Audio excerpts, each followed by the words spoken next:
Hi, Marcy Folks. Recently, I have been thinking about the following question. What if there is actually no reality, but only perception? Or more precisely, what if everything you're absolutely certain of could still be an illusion? That sounds radical, maybe even nihilistic. But this is not about denying the world. It is about questioning how we actually experience it and how confident we should be about that experience. So where is the truth even exists? Is it in the objective facts?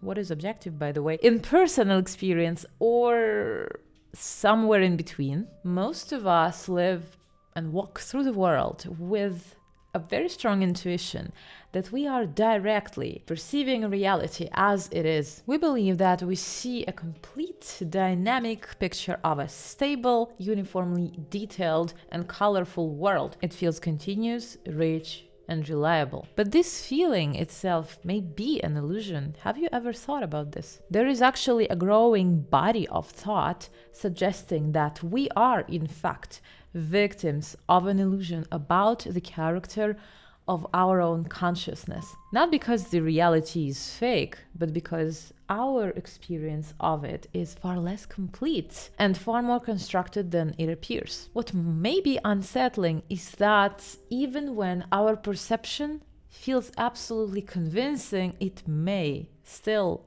technically be wrong. Anything you are certain of could still be an illusion. Not in the sense that it does not exist, but in the sense that you do not experience it as it actually is. Well, to understand this, we probably need to just slow things down a bit. What we actually call experience is not a single thing. I think it's a process.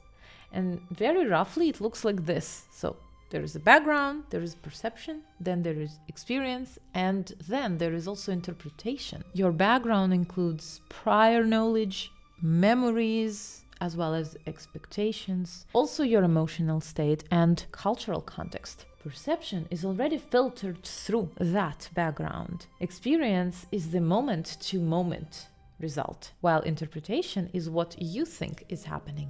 This entire chain is just subjective by design.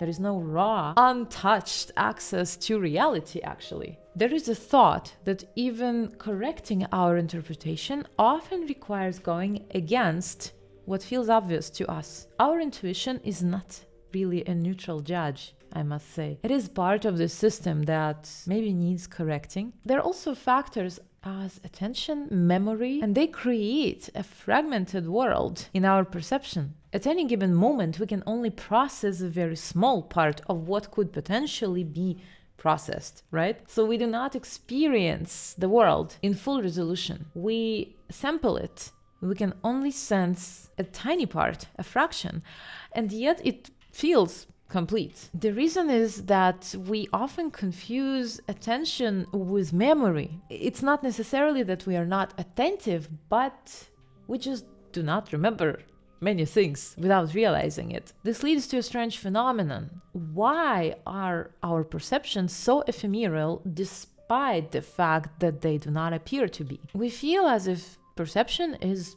stable, but most of it disappears almost immediately. And at the same time, something even more surprising can happen. Much of what we do not even attend to and therefore do not see is nevertheless represented in memory, and even if it cannot be recorded at will. So we carry traces of things that we have never consciously noticed. These traces shape our expectations, our reactions, and our worldview, even though we cannot point to them or recall them clearly. This means that what you think you see is only a tiny visible surface of a much larger, mostly invisible structure. We notice something and we miss something.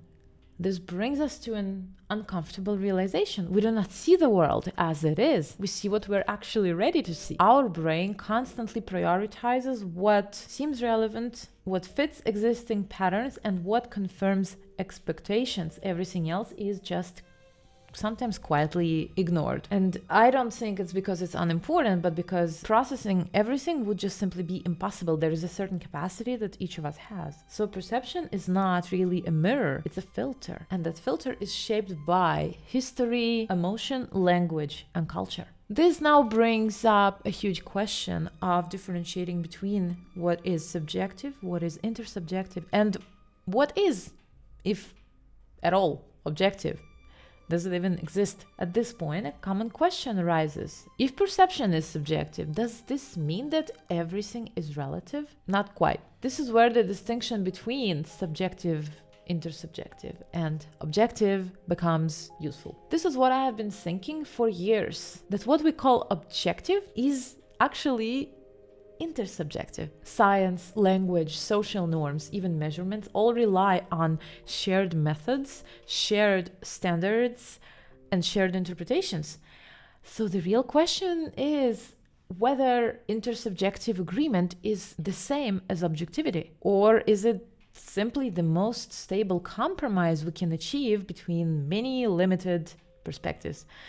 The question matters not only in research, but also in art, as well as in everyday life. So can we really know things as they are for our lives, for our work, and for our artistic practice? This leads to the deeper philosophical problem. And I'm not a philosopher, but sometimes I ask myself these questions. Whether we can know that things are as we experience them as being, if perception is filtered, if attention is selective, if memory is incomplete, then knowing things as they are may not be possible in the way that we intuitively imagine. What we can know are appearances under certain conditions, from certain perspectives, and with certain tools.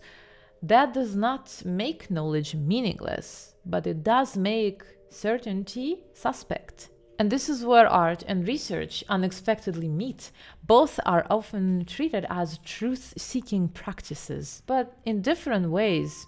Research tries to stabilize perception through methods, repetition, and shared criteria. But art is something else. Art exposes the filter. It makes perception itself visible, and it draws attention to what is usually unnoticed, ignored, or even suppressed.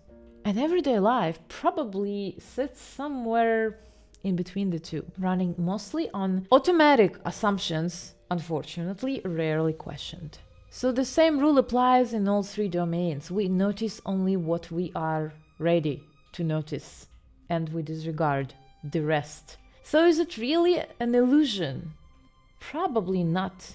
Our experience is always partial, constructed, or even unstable. And the danger is not the illusion itself, it's that we are forgetting perhaps that we are perceiving at all, and we regard our perspective as the only one valid reality.